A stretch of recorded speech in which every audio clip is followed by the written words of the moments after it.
Se otorgará a los grupos parlamentarios el uso de la palabra para fijar su postura hasta por 15 minutos cada uno. Tiene la palabra la diputada Verónica Beatriz Juárez Piña, del Grupo Parlamentario del Partido de la Revolución Democrática.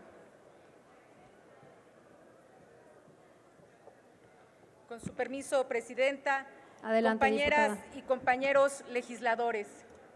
El dictamen que la Comisión de Puntos Constitucionales pone a consideración de esta Asamblea tiene por objeto incluir a los organismos constitucionalmente autónomos y a los funcionarios de las administraciones estatales y municipales de manera explícita en el texto constitucional para determinar que ningún funcionario público pueda tener un sueldo mayor al del presidente.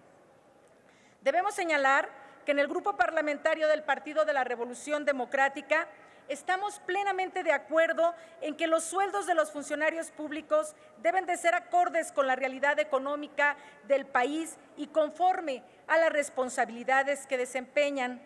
Convenimos también en que se han producido excesos escandalosos en relación con sueldos y privilegios exorbitantes que se atribuían a sí mismos quienes desempeñaban puestos en algunos entes de la administración pública, situación que debe de ser corregida a la brevedad. No obstante, la reforma que hoy votaremos tiene un defecto fundamental. Está dirigida a dejar sin materia aquellos recursos de amparo o acciones de inconstitucionalidad promovidas por algunos trabajadores que, debido a las medidas establecidas en la Ley Federal de Remuneraciones, reglamentaria de este artículo, vieron disminuidos sus ingresos. Y no hablamos de los altos funcionarios, sino de aquellos trabajadores cuyos sueldos distan mucho del estipulado para el presidente, pero a quienes el ajuste de tabulador los ha perjudicado de manera importante. Debemos señalar que tenemos diversas consideraciones respecto al dictamen. En primer término, consideramos un despropósito que al estar constituido nuestro sistema por tres poderes que en igualdad de circunstancias actúan en beneficio de la sociedad, se atribuya a la figura presidencial la predominancia por encima de los titulares de los otros poderes. En un sistema realmente democrático, estas figuras tienen el mismo peso y esta deformación constitucional únicamente nos conduce a la conformación de un presidencialismo imperfecto y autoritario que atropella al pluralismo en nuestro país, ya que el presidente no es el funcionario público que tiene mayor rango o sobre el que pesan las mayores obligaciones. Las determinaciones que estamos por votar contradicen también la dogmática jurídica, la cual indica que la autonomía y la independencia que deben ejercer los poderes y los organismos autónomos, así como la soberanía de las entidades federativas, se basa en la libertad de no depender de una voluntad externa para la determinación de su sueldo. Es decir, un poder sobre la subsistencia de un hombre equivale a un poder sobre su voluntad y no podemos esperar que se realice nunca en la práctica la separación que competa del Poder Judicial y del Legislativo en ningún sistema que haga el primero dependa para sus necesidades pecuniarias del segundo. Es por ello que si bien el diseño institucional del Estado mexicano en relación con la determinación del presupuesto de egresos de la Federación ha atribuido esa facultad a la Cámara de Diputados, este organismo legislativo también tiene limitaciones en cuanto al ejercicio de esta función, dado que el término de sus facultades se encuentran en el inicio de las facultades de los demás entes que integran el sistema democrático de nuestro país. Esta situación se aplica tanto para el Poder Judicial como para los organismos autónomos cuya existencia dentro del sistema constitucional se vería afectada al disminuir su autonomía por la vía presupuestaria.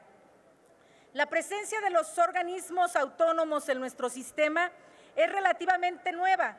Sin embargo, según Miguel Carbonell, todos ellos tienen como características comunes que el texto constitucional prevé su existencia, pero sin limitarse simplemente a mencionarlos, sino determinando su composición, los métodos de designación de sus integrantes, su estatus institucional y sus competencias principales.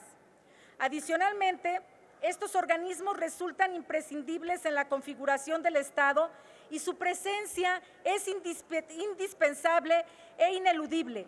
Consecuentemente, su desaparición o debilitamiento afecta la globalidad del sistema constitucional, es decir, aqueja al buen funcionamiento del Estado de Derecho, dado que participan en la dirección política del propio Estado a través de los procesos de toma de decisiones o en la resolución de conflictos, razón por la que inciden en la formación de la voluntad estatal.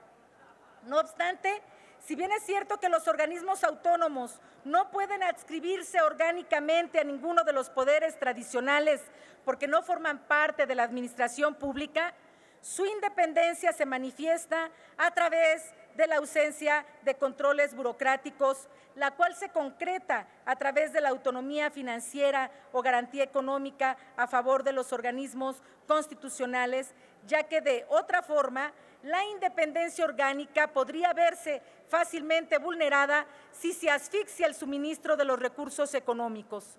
En caso de comprometerse la autonomía de los organismos constitucionalmente autónomos, no solo se estaría vulnerando su viabilidad, sino la del Estado mismo en general. Por lo anterior, el legislador está obligado a otorgar los recursos necesarios para el desempeño de las funciones de los organismos con autonomía constitucional, lo que forma parte de la garantía institucional, pues no se trata solamente de tener un ámbito de competencias constitucionalmente determinado, sino también de que ese ámbito cuente con los medios suficientes para poder ser actuado y actuable en la realidad cotidiana del Estado. Y es por todo lo anterior que los organismos autónomos tienen una paridad de rango con los demás organismos y poderes, de tal forma que no se encuentran subordinados a ellos.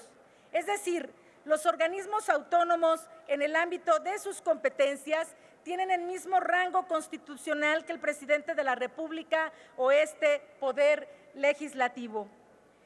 He de recordar que el grupo parlamentario del PRD acompañó la aprobación de la Ley Federal de Remuneraciones de los Servidores Públicos y también de sus reformas posteriores.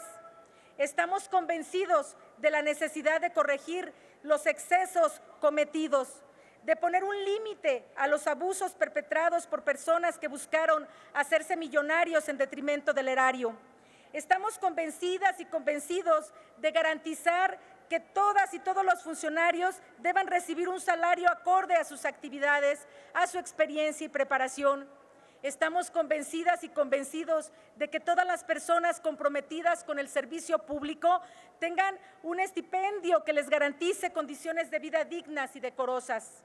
Sin embargo, consideramos que esta reforma establece las condiciones para el debilitamiento institucional de nuestro sistema constitucional y el fortalecimiento ilegítimo de la figura presidencial que derivan en la fragilidad del Estado de Derecho en nuestro país.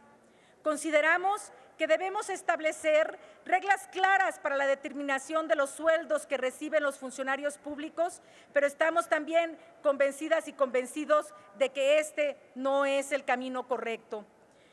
Porque el que nadie gane más que el presidente no constituye una medida objetiva para limitar los excesos del pasado, sino que abre la puerta para la discrecionalidad. Dicen algunos que hay quienes se quejan porque el presidente López Obrador decidió ganar poquito, pero a ellos les preguntamos qué es poquito para alguien que no paga ni renta, ni luz, ni comida, ni transporte, ni gasolina, que sí pagan otros funcionarios. Tal vez lo justo es que ganara menos. Sin embargo, esto no lo sabremos porque no tenemos definidos los parámetros objetivos para determinarlo. Y esa es la que debe de ser nuestra función principal en este caso.